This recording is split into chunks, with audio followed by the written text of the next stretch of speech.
After a few rounds of racing inland in North America, Japan, and Britain, the Velocity Online Racing SF23 series heads for the coastline in northern Europe. Just on the ocean's edge lies Circuit Zandvoort, a 4.3-kilometer circuit that is as fast, as flowing, as it is technical and challenging. Today's race distance is 31 laps, and as the championship battle continues at the front of the field, all drivers must be prepared to tackle the high banks and high risks here in the Netherlands. Hi, everybody. Welcome to the Reiter Engineering Esports Grand Prix of Zandvoort. Kyle Heyer joined by Finian DeCuna today for this afternoon's event. Finian, welcome aboard.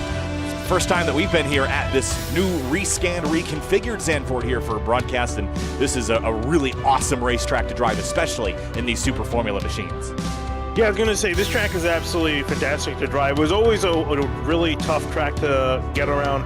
Before they did the renovations to this track, they added banking into turn 3, and the final turn, as you're looking at it right here on the B-roll, essentially looks like something out of NASCAR. It even has a safer barrier like it does in NASCAR, but it's absolutely fantastic to drive around, even to race around here. Passing is going to be difficult for these drivers here this afternoon, and they're going to have to work for it if they really want to get it done. But it's going to be fantastic to watch, especially just look how beautiful this track is. One of the prettiest tracks in iRacing. And it's a beautiful day here in Zandvoort as well. 19 degrees C air temp, 29 degrees track temperature, humidity about 63%, and about a 15-kilometer wind out of the southwest. Should make for a pretty interesting day handling these lightweight Super Formula cars. Here's a look at the season standings heading into the race. Julian Altena leads with Altena Autosport at the top of the standings. Matthew Redford in that second place position. Tyne van de Velde, Patrick Silvazzi, and Hamilton Akaboeze in the Indy Alliance racing cars in those top 5. Yeah, and for Altena and Tyne van de Velde, the home race for both of them as well, so I'm sure they're going to be hoping for a solid result here. And I mean, like I said, a lot of things can go wrong, a lot of things can go right. It really depends how you're going to attack this track, because one small mistake, you're ending up in the wall or heavily off the track. There's so many high-speed corners, you're going to be relying on the downforce this car puts out, flying it around these corners. And with qualifying underway, we're going to head down to the racetrack shortly to bring you the action. 31 laps is the race distance. This is the 4th race of the championship, Finian. When does things start to get very spicy at the front? We've already seen some major dramas in the way of accidents and incidents at the front of the field. Way back at the opening round at Road America, things have somewhat calmed down since then, but as we near the halfway point of the championship, it is go time, I think, especially for Matthew Redford, who's still making up for lost time after that issue at Road America. Yeah, in the championship season this short, only 8 rounds, you really need to push from the get-go. If you haven't been pushing already, you need to start pushing now, because you don't have a whole lot of time left after this round. Like you said, we're only going to have 4 more rounds. We're effectively at the halfway point of this season, so you really need to start getting in those good results. Matthew Redford, he's definitely heard that loud and clear after winning dominantly at Silverstone, and looking here tonight, he has put a decent time up into 5th at the moment, still trying to catch up to Tyne van de Velde. And I gotta say, van de Velde, I was racing against him yesterday in the IndyCar Series race around here. He ended up wrecking early on. He started in 5th, went down the order back around 18th. He somehow managed to drive his way up to 5th place with a wrecked wing, having to come into pits, sort that out. He drove his way through the entire field back to a 5th place finish. On the paper, it didn't look like that great of a race, but a fantastic drive for the 76, and he's already looking really quick here in qualifying, 2nd on the board. Yeah, Matthew Redford just went to the top of the board. Hamilton Akaboeze is up in the green big time in a big way as well. Let's see what he's got this time across the stripe. A 1:14.966 is his best, but that lap did not count this time through. We've also got a great onboard again from a couple of drivers here tonight. Sebastian Kinder is one of those drivers. There he is in the number 97, just leaving pit lane in the Team Watson racing car out of France, and a handful of others also going back out late in the session. Yeah, everyone getting in those last couple lap times in now, especially as a track. It's a little bit warm at 85, but relatively cool in the grand scheme of things. So there's a bit of a cloud going over the track as well. You can see a little bit darker in turn 3. This beautifully banked corner can really get a good run out here. You may see some guys try some moves down the S's heading to the back part of the track. Julian Altena there in 3rd place, looking pretty strong, trying to see if he can get another fast lap. It's got maybe another lap or 2 left in him. This track really suits Formula cars. It has so many fast-flowing corners. There's banking and camber to lean on, but there are some places, this corner in particular, can really catch you out here. This is leading into turn number 10, and as you have to carve back to the left there, it's very easy for the car to get unsettled because you don't have any downforce there. You're going so slow, so I've had a lot of lateral slides trying to drive a car through there at speed, and it will bite you if the chicane here at turn 12 doesn't. Yeah, that's another thing from yesterday that I definitely picked up on. My left tire probably would have wanted to kill me because it was worn out pretty hard. I think I was running around 50, 60%, sometimes even almost 40%, depending on how hard I push it on a run. So for these guys, again, similar speed of car, that left front, you're going to want to watch out for. Your tires in general are going to want to watch out for those lateral slides like you mentioned, and even just getting back on the throttle out of some of these corners, because you're throwing a car into a corner, you have to get back on the gas, like right here out of turn 3, that banking goes back straight around the curbing. You got to be a little bit careful getting back on the throttle, especially when the rear tires start to get worn out. Those are going to start to spin, you're going to start to slide. If you don't catch it, you're going to end your race early. Yeah, just everywhere here is such a high-risk corner, because when you're carrying so much speed, the slightest bit of contact, you're going to end up in the gravel and in the barriers here. So risk versus reward, being side by side here is a challenge. So all those things will be on the minds of the drivers here today. 13 of the 17 or 18 or so drivers have put down a lap. Joseph Grijalva is the last of those at the moment. 1:19.547. He's on his 4th lap. It just has not clicked with him yet today in his Fuego Autosport number 47. Yeah, trying to look at how well he did in practice. He actually didn't set a practice time down, so we don't really have a benchmark for him. It was just a couple poor runs to see if he can find some speed in the later going here. He's got maybe another lap to go. Actually, effectively, he's going to have... Actually, no, he might have 2 more laps. He can get back to the line quick enough. Of course, open qualifying for these drivers, so once you get past the line, if the timer runs out, you can still finish your lap. To work through the banking. Off it onto the front straight or across the line. He's just going to have enough for maybe 2 laps. He can really push this stint up to 14th. We'll be back in 14th, but did improve on his lap. Beth Redford's up in the green by about 0.4 of a second. He's already on provisional pole by 0.3 over Julian Altona. Let's see if Redford can go even quicker this time. He can beat that 1:14.364. It is a 1:14.210 that is quicker, and he will go up to the top. Again. Really starting to flex his muscles. He's been having some great runs after what happened at Road America at the first race of the season, and making out for it in the points column. Might have a chance of taking the lead away. Again, really depends on how Julian Altona is going to perform. He's not back on the track, so it looks like he's going to be settling for second. In fact, second, third, and fourth. They all seem to be satisfied with their times, but we're looking at John Christensen back down the order, coming flying through that final turn and off the banking across the line for him. From 11th at the moment, trying to see if he can improve it across the line. Will go up 1 position into 10th. To grab that spot, and there's a few others that are up in the green at the moment. Grijalva is up 0.5 second on his best, although I don't think it's still going to be enough to move him up a position. Hamilton Akabueze in the purple there for a moment in this number 13. He is making pretty good progress on this lap, but currently only 5th best. That is not the start I think we were expecting out of Hamilton. And with how quick Redford has been and how quick these two have been together, it's surprising to see them this far apart. Even 4 positions feels like a mile here. He really does. He dropped 3 positions after missing out on the race last week at Silverstone, but back here trying to see if he can rebound. And we'll see if he can rebound here in qualifying. Ooh, that might have been an off track. We'll see if it'll count. Checker flag out for the session. It comes flying off the banking. Will be enough. Will this lap count for the number 13? Cross the line he goes. And at 1:14, wow, it'll jump him up to 3rd. And that he was 0.003 of a second off of 2nd place. Yeah, that was very, very close. Really close. You can see we don't have enough digits on the scoring column to show it on the screen. Very, very close here. Sebastian Kinder working his way around. We'll see if Seb's got anything left. Looks like he's up in the green by about 0.5 second, but that might have been an off track as well. And there's only a handful of cars left to go. These guys have been flirting with that limit there just before the banking, that little sand trap across the line for Kinder in 7th at the moment. Does he go up? No. He will not. It was 0.3 slower that last step, so he will remain in 7th. And Hugo Galaz is going to pick up some time, and he'll jump Greg Forsyth in the 99, and that will conclude qualifications here at Circuit Zandvoort. Cedric Holmbaum not able to improve on his final lap of qualifying. So we'll get a brief look here at the qualifying results, at least for the top 10. And Julian Altona, Hamilton Akabueze, there's the difference. 0.487, 0.489 back from Matthew Redford's pole here at Zandvoort. Yeah, and again, I'm really looking forward to seeing all these guys take part. That entire top 5 is really solid drivers. We've seen them all put in heroic drives, no matter who's going to be coming across the line first. But Redford, really, in this mid-season pace he's been putting out has been really strong. We'll see if he'll have a weekend similar to what he had at Silverstone last week. So we're going to have a warm-up here for a couple minutes time before we go racing here this afternoon at Circuit Zandvoort. Of course, this is the Reiter Engineering Esports Grand Prix of Zandvoort. Reiter Engineering Esports is looking for new drivers to join the official Reiter Engineering factory-supported esports team. Reiter competes in several high-competition iRacing leagues, such as the Platinum Endurance Championship, IVRA, and the Lionheart Racing Series. The team covers all entry fees and setup expenses for its drivers, and telemetry support is available 24/7. Team members will get custom team paints for their cars, and all team members will get the chance to participate in real-life events. Reiter Engineering Esports is looking for drivers located in Europe and preferably of 4K I rating, though this is more of a guideline and not a requirement.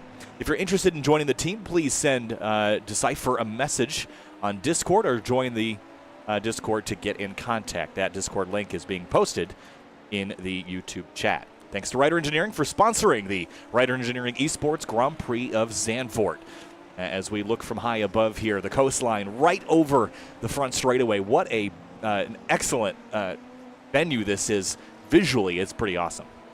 Yeah, it really is great. I just love the amount of work that iRacing put into it. Because let me tell you, this I used to like Zandvoort, but I always just felt now the track looked a little meh. I mean, with the older version, and then this revamped version came there with the repave, the reconfiguration of this track, and it looks absolutely stunning. And then not only that, too, it's a blast to drive around these bank corners, the banking that they added in turn 3, and then of course that final corner. You get some great runs and have some great battles throughout the lap. You're going to see guys flying through some of these tight sections. Those who are brave enough, they're going to be definitely willing to throw it up the inside, make a move as necessary. Hein van der Velde, this is a home race for him, as it is for Julian Altena. So this might give them that home field advantage. At a track that's as technical as this one, Finian, I'll take any advantage I can get.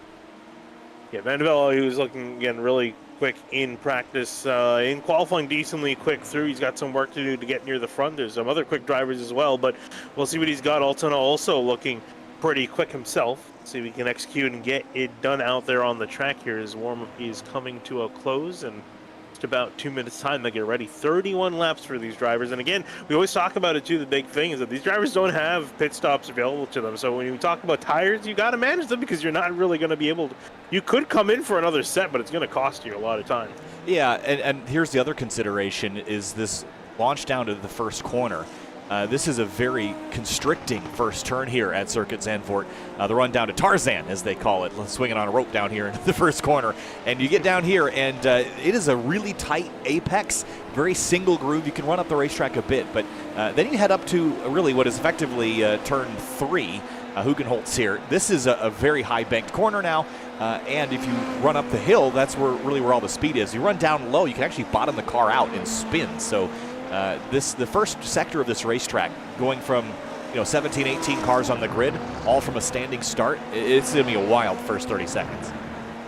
Really is going to be chaotic. We might see some wrecks coming out of turn 2, turn 1. Sorry, you talked about that exit tightening up. Everyone's going to be going for that exit out wide to carry that speed through turn 2 into turn 3, and then it's going to be here where everyone's going to really come flying out through the S's, heading towards the back half of the track. And here you're going to see some guys duking out side by side, and then it's really just a matter of a battle of bravery heading into this sweeping high-speed downhill right-hander. It's going to be survival of the fittest, really, who's willing to throw it up the inside and keep it stick. I don't know if it's Skyvik or Skyvik or how you pronounce that. I won't dare.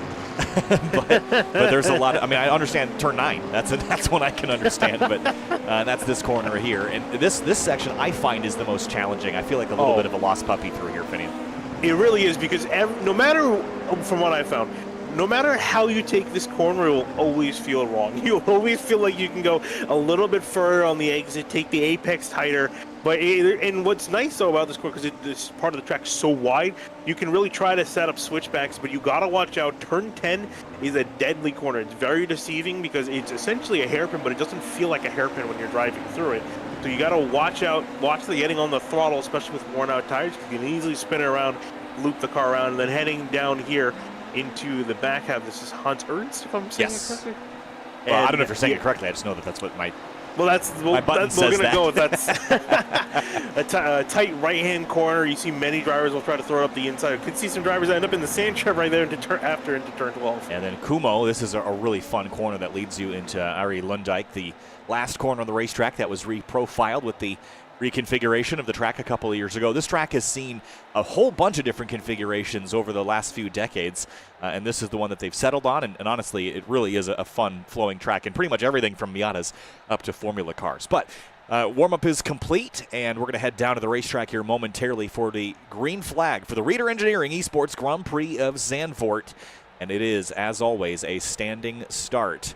And this is an intense moment, Finney, and we don't get to do a lot of these on Sim TV, so No. everyone's holding their breath and bracing.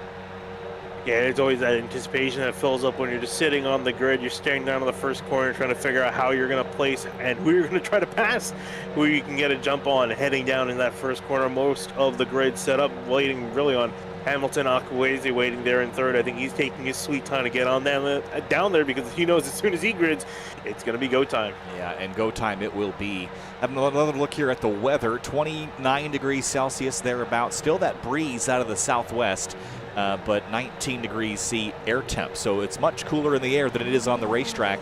But we are about ready to go racing for the Reiter Engineering Esports Grand Prix of Zandvoort. Round 4 of the Velocity Online Racing SF23 series is green. And it's a scramble already. One car big time sideways. That's Cedric Holmbaum, I believe, with a big tank slapper down to the first corner. So far, so good. We're all through it. And there's a spin. And Akaweze. Oh no, and a poor run there. That's going to result with him in the gravel trap. He's just going to get the cars right in the right direction, going straight. Everyone else flying through turn 3 and off to the back half of the track. Through the S as they go. Redford out like he's just gone at this stage. Alternate and Tyne Van de Velde. This is a great battle here for second place on the downhill run. Yeah, Van Dole's tempted to make a move to the right-hand side, throw it up, but just didn't feel confident in the car. At least didn't feel like he had enough run to make a move, but will sit behind Altena. So the Dutchman second and third in behind Matthew Redford leading this race. And it was Cedric Holmbaum that had that big slidey moment on the initial launch there, spun the rear tires. Once you spin them, it's hard to unspin them and regain grip in the rear when you flash heat those tires. Craig Forsyth right there in the 99, John Christensen, Hugo Galaz, and Akaweze is going to recover all the way back to 13th. But let's go back and see how he got himself in this position. This was back at the launch. Watch him in the pink striped car on the outside.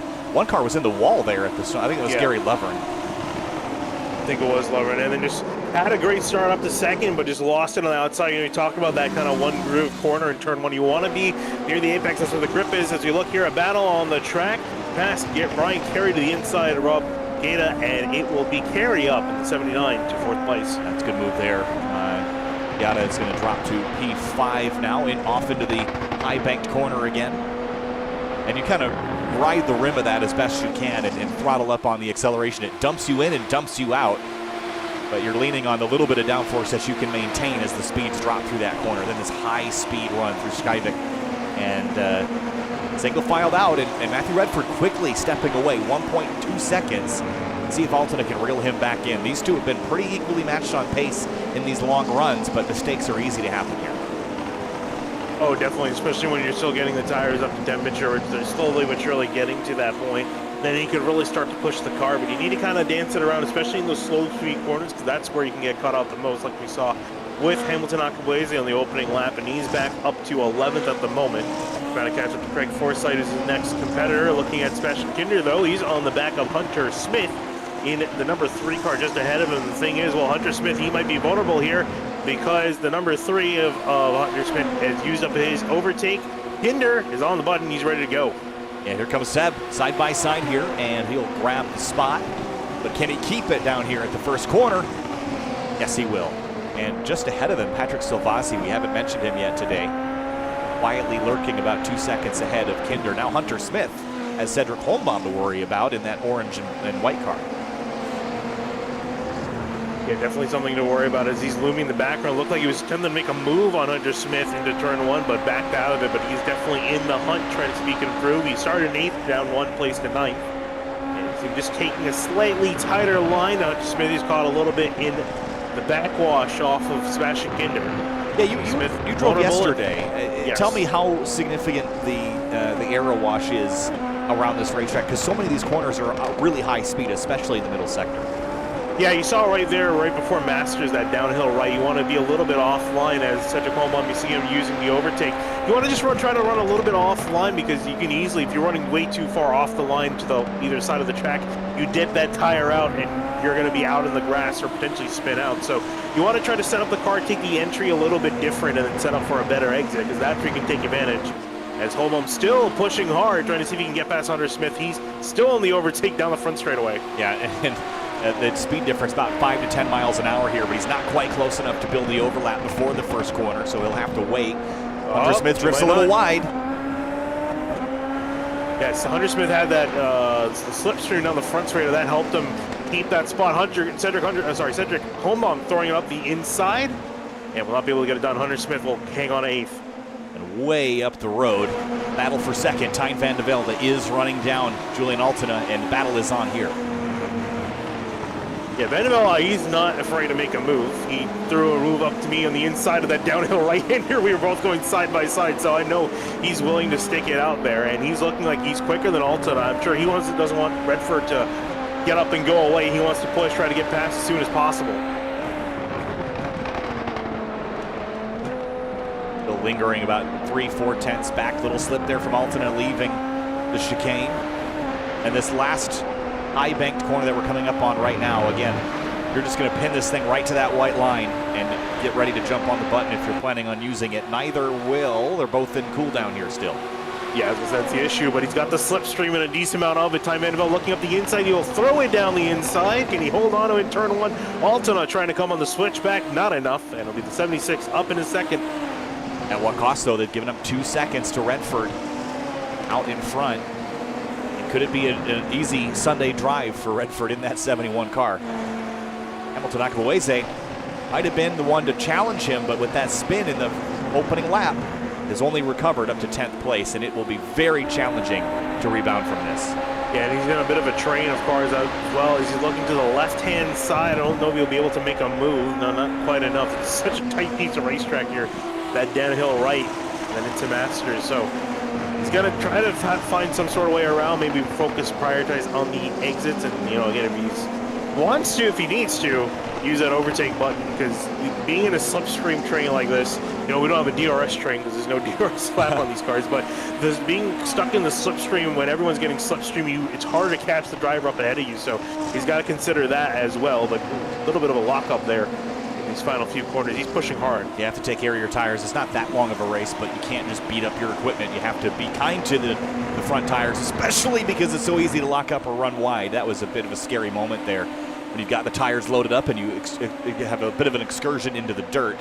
Akabaweze working over Holmbaum here on the front straightaway. No battles formulating just yet. Altena trying to rebound on Van de Velde for second, but not there yet. This is the closest battle on the racetrack between Holmbaum and Akabaweze, and here he comes in the pink pig here up to the inside at turn 3.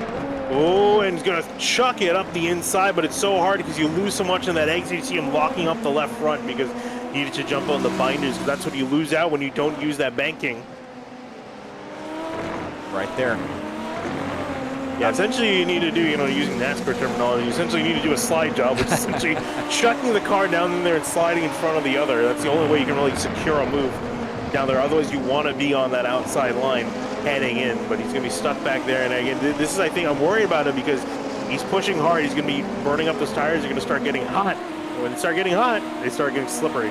Well, I think that corner and, honestly, all the corners that have banking, the harder you charge them and the higher you run up the racetrack, the more load you put on the tires. And that load you put on the tires is kind of a double-edged sword because, A, it'll wear the tires out easier, but it'll also allow you to put more grip into the racetrack. You can go take the corner faster. When you take that lower line, it's the shorter way around, yes, but you're going slower. You're not putting as much load in the tire. Much easier for those tires to lock up.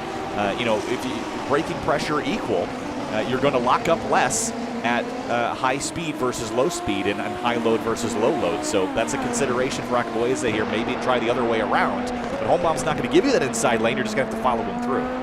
Yeah, you're going to have to follow him through. Maybe see if you can get a really good run out of turn 3 and then heading down here through the S's. Maybe you can make a move. He's going to look to the left-hand side, but that's not really where you want to be. He's going to keep it there. Maybe try to do a switch back here. Whew. A little bit of a cat and mouse game here a bit. He's trying to see if he can pressure Holmbaum into making a mistake, but Cedric Holmbaum's fighting hard. It's hard when you got a really quick driver. You know this driver's starting in the top 3, and he's all over you in the back. Oh, and Cedric Holmbaum gets a little bit loose there on the exit of turn 10. So where are really your best passing opportunities? You'd say down into Tarzan at turn 1, certainly, but here at turn 11 and 12, is that an okay opportunity, or would you rather wait for another third of a lap and try it again at turn 1? I mean, turn 1's definitely the easiest passing opportunity. I think the rest of the turns, a lot of them are dependent on how the driver ahead gets out. If they make a mistake, there's definitely a door open up, a door of opportunity that you can try to use to make a move. But again, it depends on the closing rate, how slow they are down the straightaway. And for Aquaways, they're still trying to close in. Can't quite get a whole lot on Holmbaum, and I think he feels like he's being held up here. Nowhere for him to go. Still the closest battle on the racetrack between these two. Boise trying a little bit of a higher line in that number 13. The battle for first, though, might start heating up. Time Vandevelde, he's been getting closer to Redford as Aquaways gets all over the back of him. He wants to go to the right-hand side and Cedric Holmbaum. He knows that. You see that big understeer following Holmbaum. Got all the way through the corner, then it just gave up the nose on exit. There he goes. Oh, down the inside. That's a tough move. Late move into turn 9. You see him struggling to get back on the power. You got to watch out. Oh, hits the back of Cedric Holmbaum, and I'm not sure if he got damage to the front wing, but is off into the gravel. Slightest touch. It has disabled that 13 for the moment. It was a pretty light touch, but it caught the tire. That's why the thing popped in the air. Don't see any damage, but the damage has already been done, I think, as far as the There's some slight damage to the very front end of the nose. It's very minor, but it's not going to affect the car too much aerodynamically. But like you mentioned, the damage has already been done as far as track position is concerned. Looking back at second place, Time Vandevelde, he's been putting in some very quick laps. He's consistently been running in the 15.5s, but however, Matthew Redford's also been pretty quick himself. He's been running consistently in 15.6s, so it's not a lot, but a tenth a lap, especially this fairly early on in the race, he has a chance of getting there. So definitely keep an eye on the 76 of Time Vandevelde because he's pushing hard to get to the back of the 71. The question is it too hard? Hamilton Aquaways in the pit lane. That might be day over for the 13. And that will be a pretty catastrophic hit in the points for a driver we know is capable of winning the championship based on his pace. Yeah, really, where he needed a good round, was set up to have a good round, but unfortunately that turn 1 mistake is going to cost him big here. He's going to be out of the points.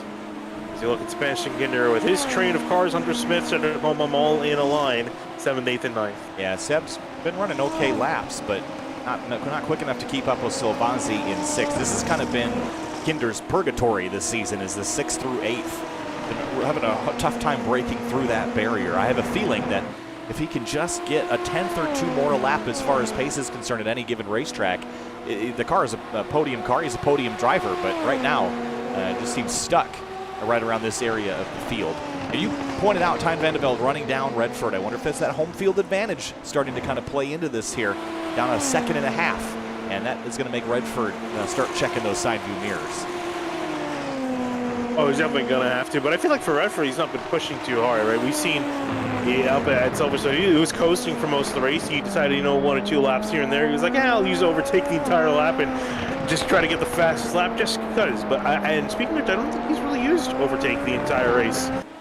I've seen Time Vandevelde use it a handful of times, especially in his fight with Altona, so there could be that. I feel like for Redford, might not have seen his true pace. I'm sure he's definitely managing and watching the gap in behind him, but last lap through was actually pretty slow for him, a 16 flat to Vandevelde's 15.7. And Altona, he was kind of been meandering around the 15.6s, 15.7s, but it looks like he's getting a little bit more consistent, and he's still well within view.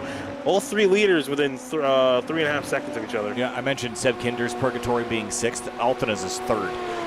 But the problem is for Kinder, and what's good for Altona, is that if you're stuck in 3rd half the time, you'll pick up a win. You'll pick up a 2nd here and there from dramas at the front like we've seen so far this season. Altona's been in the catbird seat for anything that happens at the front of the field here. 20 laps to go next time by. And Altona is keeping within distance of Time Vandevelde. But Redford did pick up a bit, but he hasn't run a faster lap than Vandevelde in probably about 6 or 7 laps. So that's concerning. I'm a Redford fan. Yeah, he's been slowly falling off. Feels like Vandevelde just consistently a little bit faster every lap, and then it'll all add up at the end as we're approaching halfway. a handful of laps time, about a third of the way on through this race. And everyone's, again, we're in that management phase, right? You talked about tires. You got to watch after your equipment. You don't want to go full beans the entire race as Kinder and Hunter Smith are closing in more together for 7th place. Yeah, Seb's the quickest of this group. I think he's actually towing them along. But if he makes a mistake, Smith will be there to capitalize on it. That's the big thing, right? You know, you talk about how many high downforce corners there are on this track, how many blind high downforce corners. You just kind of throw the car in there, hope for the best. Kinder is now using some overtake, trying to see if he can get some separation between himself and Hunter Smith, because he sees him getting larger and larger in his rear mirrors. Nobody using overtake in that string there, but Smith closes in within about 0.3 of a second. Last time by, Redford did finally run quicker than Van de Velde by about 0.03 of a second. So not a huge gain for Redford, but a gain nonetheless, and it's paused and started to reverse the progress that Van de Velde had made.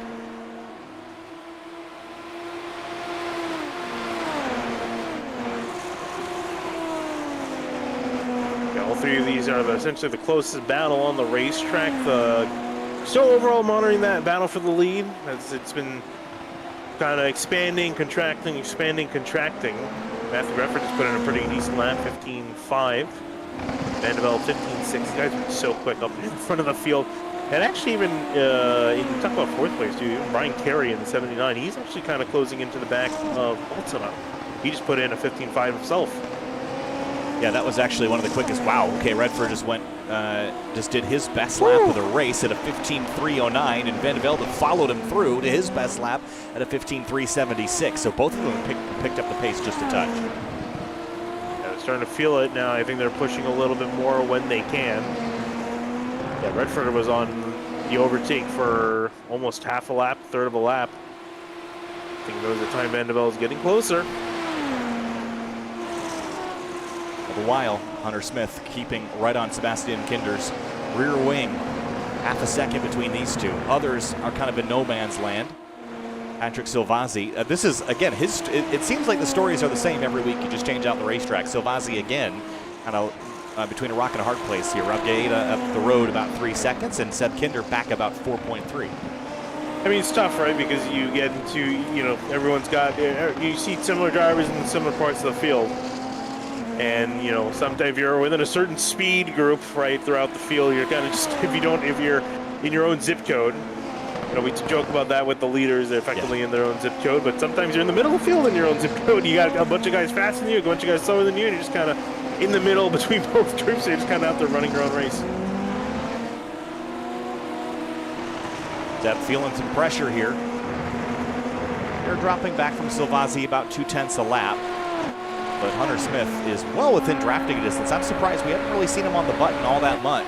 I would have thought that maybe he would want to get a little closer to this 97. But neither has touched the overtake in a few laps. It might be that he's maybe just hoping that Kinder just kind of uses up all of his overtake, or most of his overtake, trying to keep him in behind, and then he can just focus on getting it past at the end of the race. Maybe he decided that 7th is going to be the best he can get. So focus on just trying to make sure he can secure that place once he gets past Kinder. Doesn't want to risk being re-overtaken.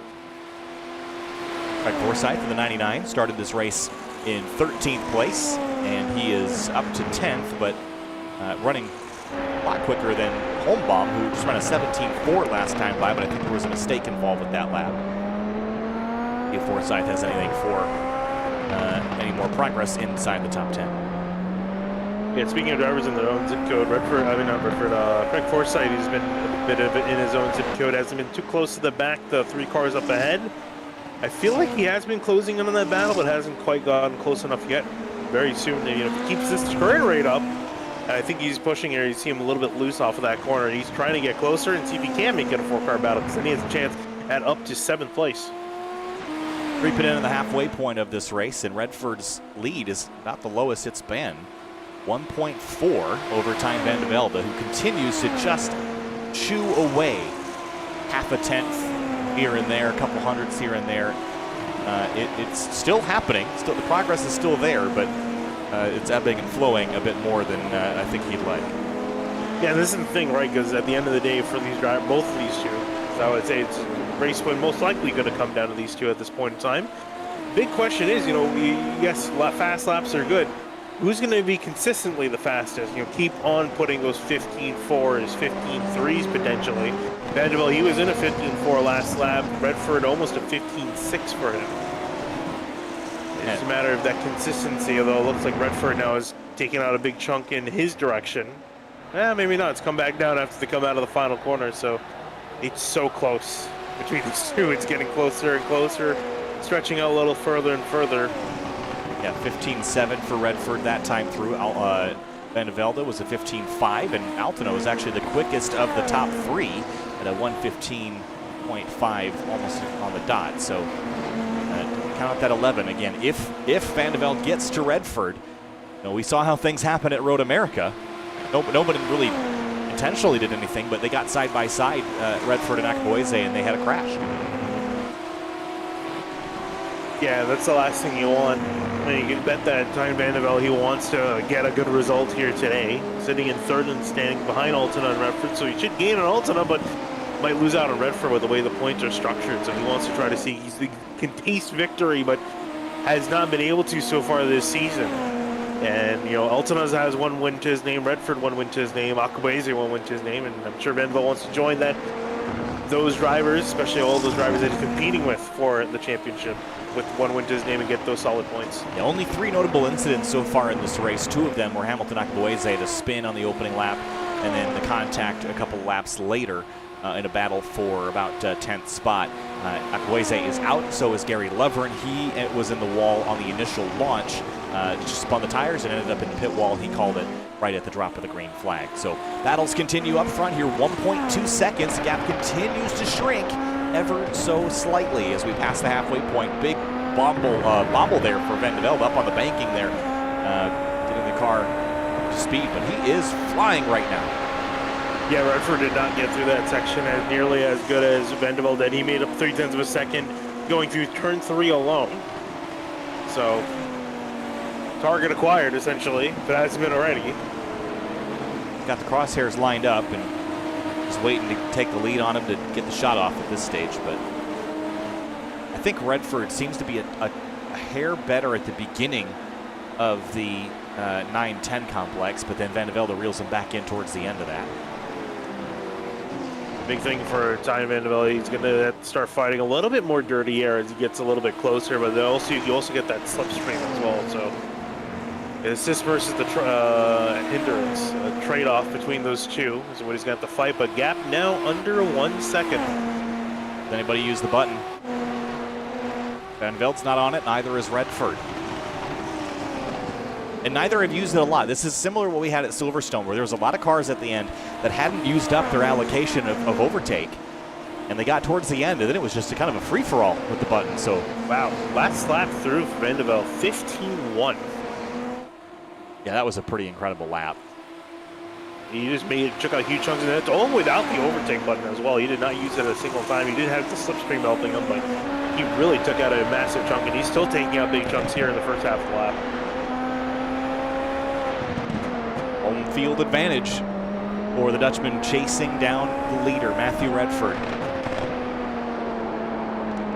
See that neutral steer there mid-corner? To unwind there a touch. Heard the tires protesting.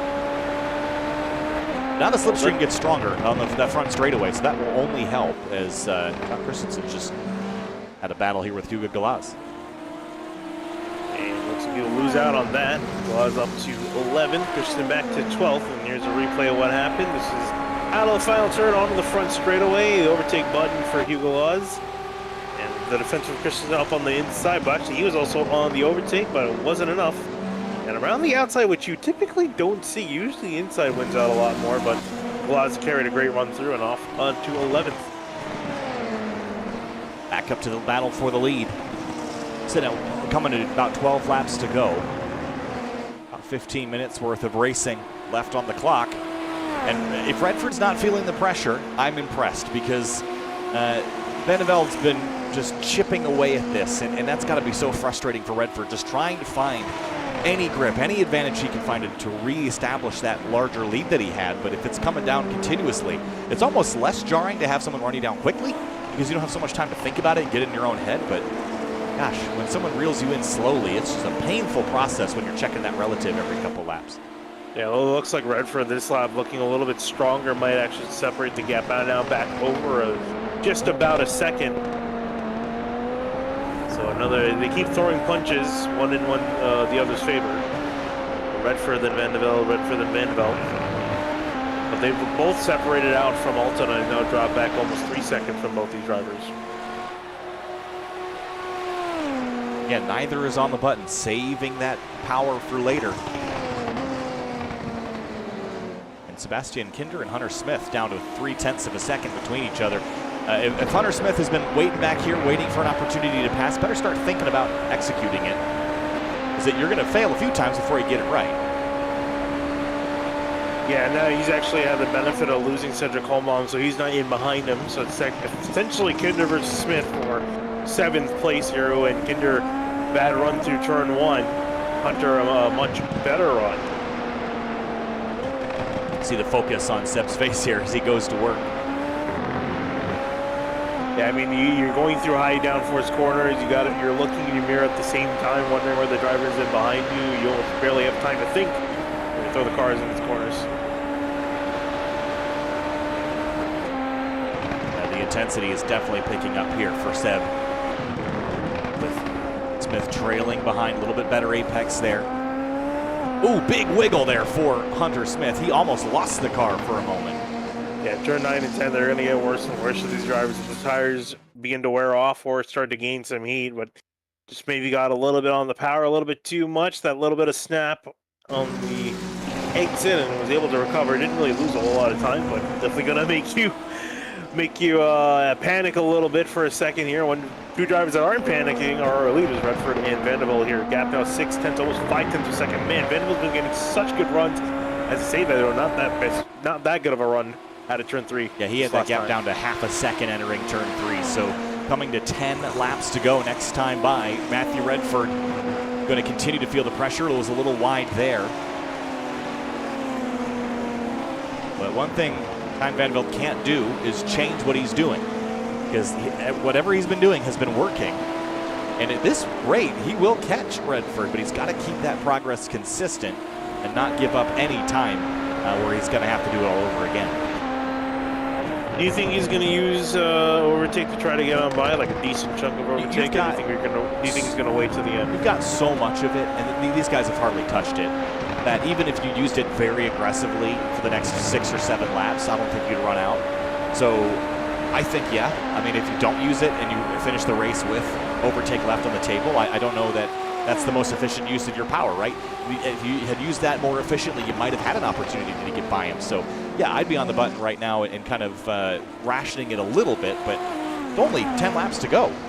If you use it the entire straightaway, all those 10 laps, I don't think you'll run out. So it's go time. And then you also consider too the cooldown time is significant as well, because you got 110 seconds, 110, 100 seconds, depends on the track. I'm not even sure actually what depends on which track it's on the different times, but it's essentially 100 seconds, so that's over a lap here for these drivers. So that's the thing. So you gotta, they're gonna be able to use it every other lap essentially.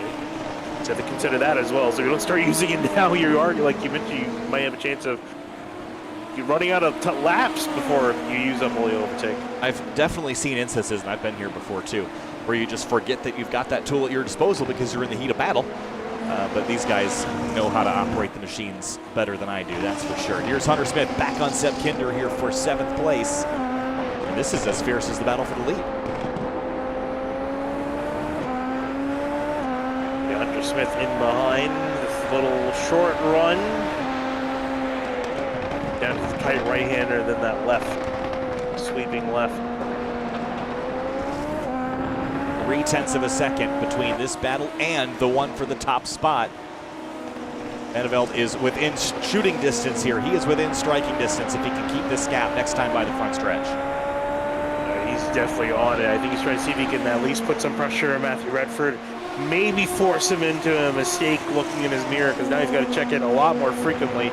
That 76 car, that black number 76 car is approaching quickly. As we look here, Hunter Smith, Sebastian Kinder still going at it. I'm surprised that Hunter Smith has not used up overtake. I thought he was going to use it that time by because he's so close.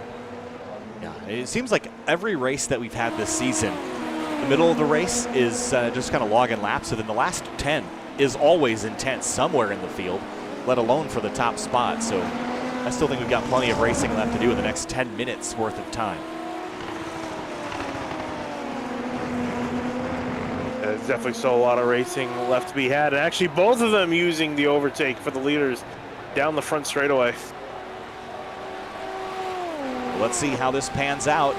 Starting to use that overtake, shutting it off now into cooldown for an entire lap's worth of time. Actually, Reiter is still on it out of turn 2, 3. He's still using it. Vandervelde's backed off. Well, maybe that's the opportunity he sees, is if he leaves it on while Vandervelde's cooling down. Maybe that will help him scamper away. It's gained him a 10th since the first corner, but now he's going to shut it off. Yeah, so he shut it off. He had 70 seconds remaining of the 200 initially given. Meanwhile, Vandervelde has 170 seconds left of it. Yeah, so he's hardly touched it. He hasn't really touched it. I'm just curious because that's the issue as the driver. You don't know. Unless you're listening to the broadcast, then you'll know. But they don't know? No, well, you're not going to know how much they have left, I'm saying. Oh, I see. Right? Yeah, because if you've not been behind the guy the entire time, we're close enough to see the light flashing. I was going to say, I thought you knew what state your car was in. Yes. Yeah, I didn't realize you were talking about the other car. Yeah, so he has to he can only guess. He can maybe have an idea that he's used up more, but there's 100 seconds of overtake extra that Vandervelde has to use. And the big thing too is that Redford didn't really get that far away. No, he didn't. Still about 7/8 tenths of a second. But running out of laps is Vandervelde. He's going to have to start pushing pretty soon. He's still in cooldown from the previous activation. Yeah, I think these guys are going to wait. I think the best place to deploy it is out of turn 10. You can use it on like 2 straightaways before the main front straightaway. That can gain you a lot of time.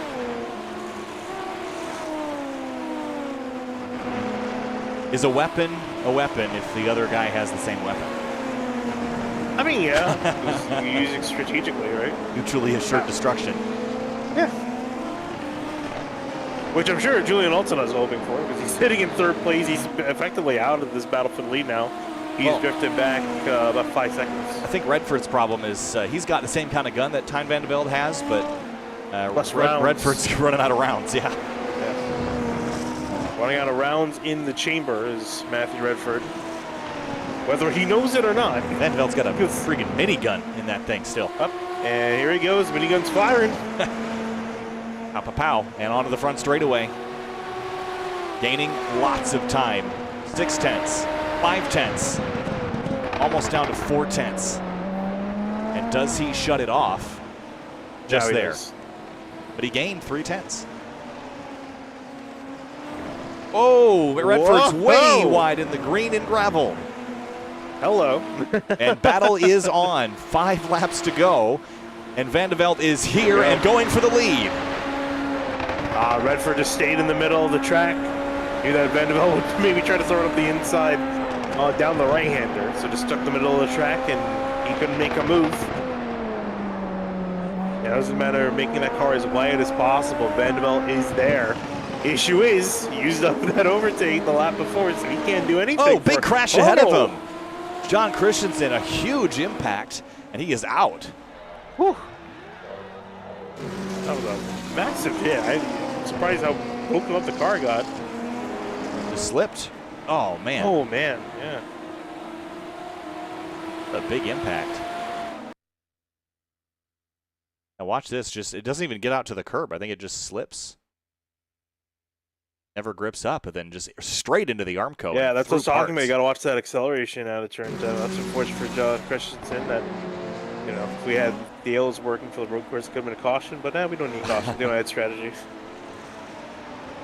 That's not my actual feelings. I'm just quoting something on the forums. Yeah, they don't add strategy. Yellow flags. No. Definitely not. Yeah, I think their claim was that the only correct strategy is to pit at every yellow flag, and I told them I'd give them $50 if every single caution flag in the Rolex 24, every single car came to pit lane. And caution number 1, they didn't even do that. So, all right, lead battle is still engaged, but how desperate does Tijn van de Velde get here? He's going to have 4 laps of racing left. He's running out of time and opportunity. Back on the button. I was going to say, he's found the opportunity, and Redford's in cooldown at the moment, so he has the chance to make it work here and use up as much of that overtake as he needs. He's got quite a decent bank to work with. He's leaving it on here, and I think the intention would be to leave it on for another half lap or so. Use this straightaway. 0.5 of a second is the differential. 4 laps to go. Look at how much he's closing up with the extra boost in engine performance, as well as the slipstream catches all the way to the back of him in turn 1. He is still on it, going to be out of turn 2. Yeah, I don't think at this point you want to shut it down, because if you shut it down, you're going to basically be waiting to the last lap to turn it back on again. But then Redford can turn his back on. I think you just leave it on and drain it. Here he goes. How desperate. Now he finally shuts it off. Oh, boy. Where do you make the attack? There's nowhere to make a pass here in this section of the racetrack. You're almost sitting and waiting in tow, but this is a tough area to follow. And Redford gains a 10th or 2 just from the clean air. Yeah, it's an update on the times that they have left. Matthew Redford about 59 seconds. Tijn van de Velde about 77, 79 seconds. So for both of them, probably one more deployment, because they're going to run out of laps to use it. Yeah, in fact, I mean, that's not even a lap's worth of seconds. So, I mean, essentially, they're probably going to save it up for around the final lap, 2 laps to go. It will be 3 laps to go this time. And the gap is larger this lap than it was previous. And Redford, I'm sure he's debating, does he want to use it early, build a little bit more of a gap, or wait till the end when he knows that Van de Velde is definitely going to be using it? I think it's this track, I think you have to be really strategic on where you use it, because their only real easy passing opportunity seems to be into the first corner. Everywhere else is a really high risk. Remember, Julian Alton is still lurking 5 seconds behind these two. If they tangle, that 11 car could steal another win. Well, Alton's going to start worrying about the car behind him. Brian Carey's caught up just about under a second. Haven't talked a whole lot about the 79. He's been lurking just outside that top 3 and now posing more and more of a threat to Julian Alton. So coming down to these last couple laps, we see when it really starts to kick off, the 79, he could be a factor. He's closing it hard here, almost half a second down in the last section of the track. It just feels like every race we do, it comes down to the last lap for some place on the racetrack. Could be for the lead, could be for third, could be for both. As Redford is a half a second clear of Tijn van de Velde and coming to 2 laps to go here at Circuit Zandvoort. There's a lap car lurking in the distance. Hugo Galaz, I don't know if he's going to be a factor or not. He's getting close to these, or the leaders are getting close to him, I should say, as they come down 2 laps to go. And there goes Van de Velde. Sorry, actually, you did not have 70 seconds left. He had 100 seconds left, yeah. So he's going to be going on hard. So 100 seconds is basically 1 minute and 40. And it takes you 1 minute and 15 to get around here, so he'll just leave this on until the end, until he runs out effectively. But he's got to go. Look at this run. Is he going to go for it here? Van de Velde chasing Matthew Redford. Here comes the look for the pass on the outside. Back off of it, but here he comes into Mass. He's got a great run. Throws it up the right. No, he backs off of it. Thought the door was going to be open, but it slammed shut right before he got there. That might have been his only opportunity here. Up the inside. Tries throwing the inside of turn 10. It's going to push Redford offline, though, a little bit. Here they go down the run, down another straightaway. The lap car pulling to the side. Here we go, side by side. Into the chicane now. Van de Velde on the outside. Can he hang on to this here? Can he keep the overlap? Yes, he does. Van de Velde trying to steal the lead away with 2 laps to go. He's through. And there goes Redford. He's on the button as well. Here they come through the bank corner, approaching it. Now to the line for the final time. White flag in the air. And a big, big arrow push there entering the bank corner. Last lap here at Circuit Zandvoort. 1 lap to go. And Matthew Redford is on the attack to the outside in turn 1. A huge lunge on the outside. Can he keep the car on the road? No. Redford's off in the gravel. Ah, he threw it there. He tried to throw it in there hard, but it was too much. Threw it all and the baby out with the bathwater there, I think. Van de Velde is going to drive away, and he shuts off his overtake, and he has overtaken. What a battle What a pass at the perfect moment, and he's through. Yeah, and then again, we talked about it. It's a resource to use and how you manage it. It's all about that strategy when it comes down to it. And Vanderbilt executed that perfectly right there. Used it to charge up at the right time. It forced Redford into a mistake. He wasn't able to go. Oh, he did not make a mistake. As he's got 3 seconds back to his competitor. Yeah, that he almost threw the whole race away there. It tells you it's not over till it's over, that's for sure. But tires are hot and angry. He's been pushing the heck out of that car. His best lap is actually 2/10 quicker than Matthew Redford's was. But he will climb the banking one final time here at Circuit Zandvoort. And the Reiter Engineering Esports Grand Prix of Zandvoort is going to go to Tijn van de Velde, and a home race winner here at Zandvoort. The 76 gets it done. Solid job for him. Redford will cover back to second, but Altena in third, and Brian Carey rounding out in fourth. All of them within 5/10 of a second. Sorry, 5 seconds of each other. Wild. Let's go back and have another look at the pass. And this is passing the lap car there. Look at the snap out to the left here. And he needed to keep this overlap in the chicane. If he didn't do it here, then he wasn't going to have this race. Yeah, then kept it nice and tidy there through turn 12 to the inside. Didn't make a move, especially on the acceleration. And he knew that Redford was going to come back in him here. He also jumped on the button, and then there was this run down to the front straightaway. Redford was trying to figure out essentially this is going to be the last chance he had. Down the straightaway, you see him gaining, and then off into turn one right here. Threw it on the outside. Oh, I think that trip into the grass before the corner didn't help him. And then, of course, just too much to carry on that outside. Yeah, he just threw it down here right there. There's a touch in the grass. The car did not slow up into the grass, into the gravel. Often line in the marbles as well. You got to consider that too, because you don't really see. That's why you don't really see so many cars there. It's like Vanderbilt. I'm sure if he spun that on purpose, if he's. I think he's burning it down and celebrating here, but. Gosh, what a battle for the lead.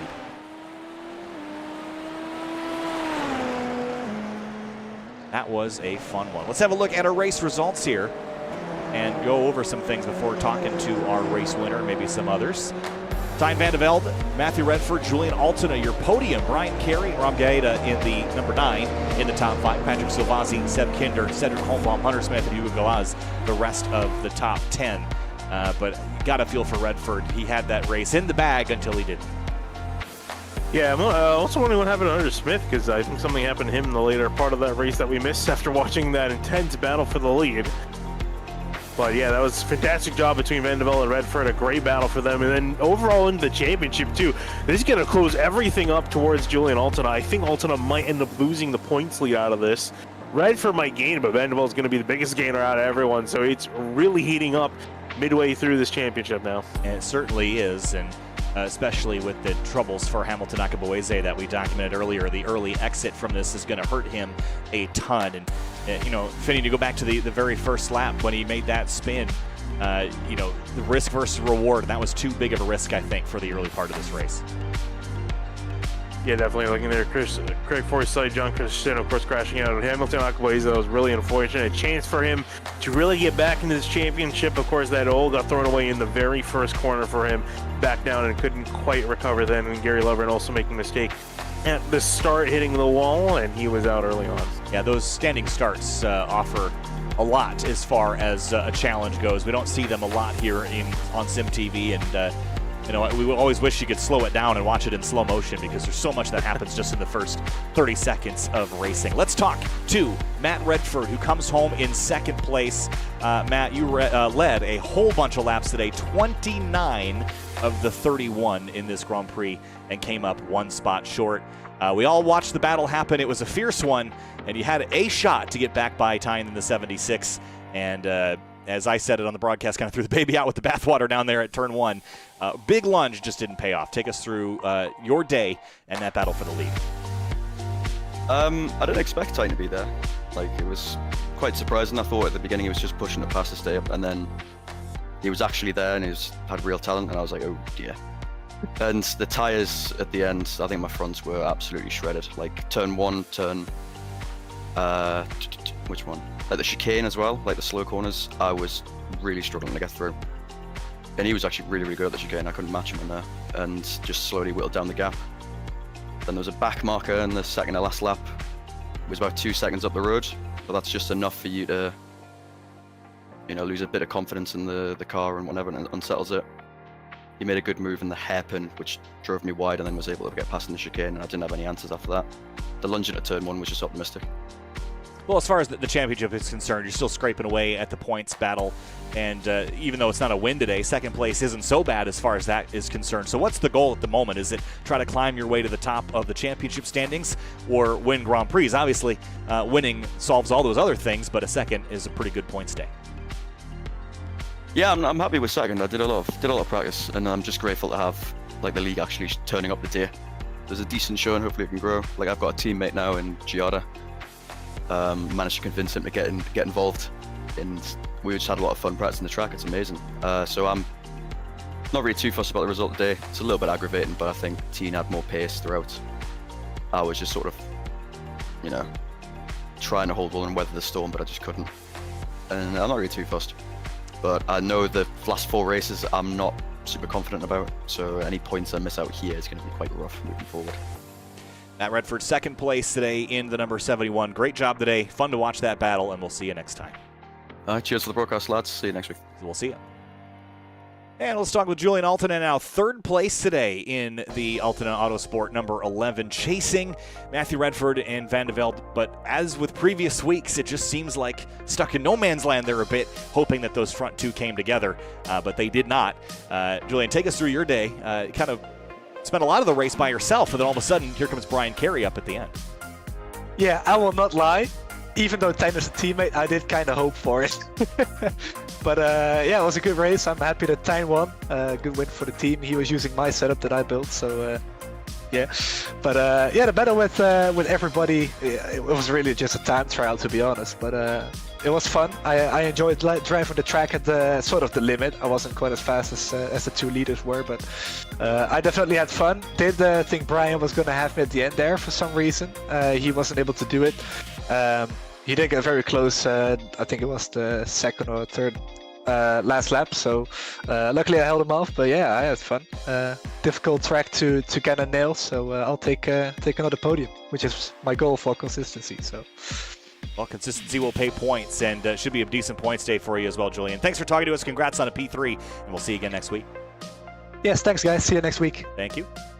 And we don't have our winner, but we do have Brian Carey, who finished 4th today and was chasing Altena in the closing moments in his Powerslide Motorsports number 79. Brian, welcome back. It's good to talk to you again, and that battle got fierce there at the end. You just kind of ran out of laps running down Altena. Yeah, I was really hoping that Julian would make a mistake. He'd miss an apex by a little bit here and there, but normally I would too. So it was a little bit of give and take, and I got down to under 1.5 seconds, but it seemed like unless he was going to make a mistake, that was as close as I was going to be able to get. So I'm happy with it, but frustrated all the same time before. Yeah, these cars require, it seems like, a very precise touch to keep them under you. Matt Redford was telling us about the tire wear today, especially with the temperatures. How did it feel for you from the beginning to the end? Well, Kyle, I'd actually because I'm not as up in the setup of this car as I am on the Indy cars, so I was trying to get that turn, and I added some rear spring to the car just before the race, kind of on a hope and a prayer, and it worked out. So it was better than qualifying in practice, so it felt better. Didn't fix the problem, but it definitely made the race a lot more enjoyable. Well, Brian, congrats on a P4. That's a decent day for the Powerslide Motorsport 79, and hopefully we'll see you later as well. Congratulations, and thanks for chatting. All right, thanks, Kyle. Hopefully you'll see you this evening on the podium. Oh, hopefully we'll see you there. Thanks, Brian. Cheers. All right, Brian Carey, we got the Indy Elite Series coming up next this afternoon for the first time in a long time. That was one of my favorite announcements ever from iRacing, is that IndyCar is back, and that means we can broadcast it, and that's all very exciting news, Finian. Can't wait for that. That's at Worldwide Technology Raceway tonight at 7 Eastern. Yeah, I cannot wait for that to finally have IndyCar back on the channel after a year of being off of it. It's been a very unfortunate year due to that, because one of my favorite cars, but finally get to return it back on broadcast here with Sim TV. It's going to be fantastic to watch. Oh, can't wait. Thanks again for sticking with us here today for the Reiter Engineering Esports Grand Prix of Zandvoort. And this concludes our afternoon show, but the evening show is still yet to come at Worldwide Technology Raceway. Thanks so much to Reiter Engineering, Esports, and Velocity Online Racing. And we'll see you next week for the next round of the Velocity Online Racing SF23 Championship. See you there.